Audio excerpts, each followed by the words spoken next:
And that's for the piggies in every US city thinking a seat in the back row is Porsche because of European history. They miss seeing the monocle though, so I be in the front row on days I'm making dough. All alone in the zone on the phone until the trailers go off the screen, along with all those production companies that never did a thing for me.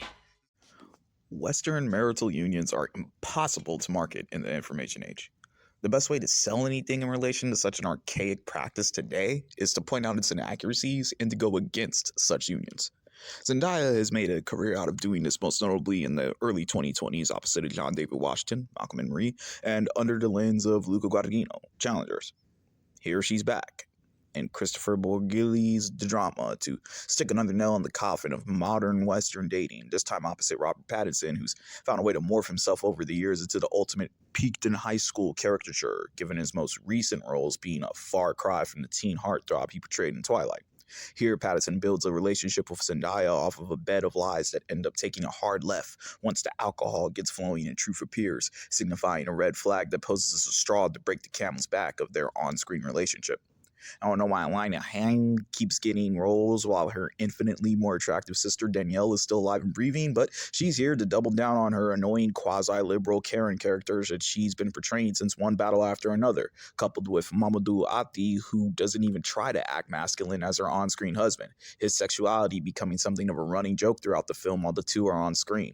Actually, with how feminized Pattinson's awkward character is and how he had a long-term relationship with lesbian feminist stud Kristen Stewart, coupling him with Zendaya in this film, who obviously wears the pants in her off-screen union of convenience with Tom Holland, who was sodomized when Guadagnino put a camera in his face, the questionable sexuality of all the main characters provided some of the biggest laughs as they went through the motions to put out the message that wedding receptions are no more mature than a meetup at a school lunchroom. That the Western relationship, all in all, is a performance filled with fluff only for the eyes of the public because when the door closes, the teen heartthrob can't even get it up.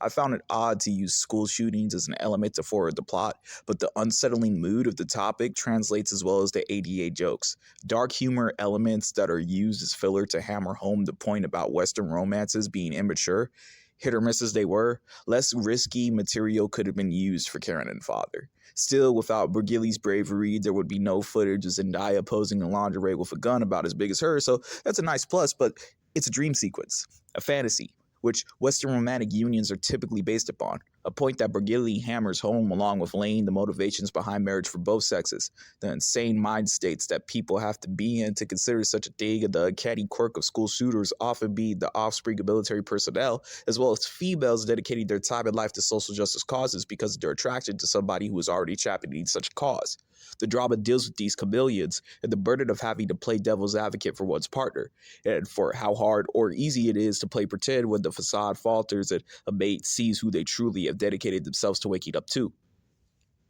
Borghili explores the desperation found in Gen Z's mating pool of the drama, coming up with the depiction of what is marriage material for today. Awkward males blinded by sexual starvation who will do anything to attain consistent orgasms from the opposite sex, and women who, despite their checkered past, hold all the cards as long as males continue to give away their power by refusing to see the forest from the trees, even if one of those trees stands out as much as Zendaya. Pop your popcorn, that's for the piggies in every US city thinking a seat in the back row is Porsche because of European history. They miss seeing the monocle though, so I be in the front row on days I'm making dough. All alone in the zone on the phone until the trailers go off the screen, along with all those production companies that never did a thing for me.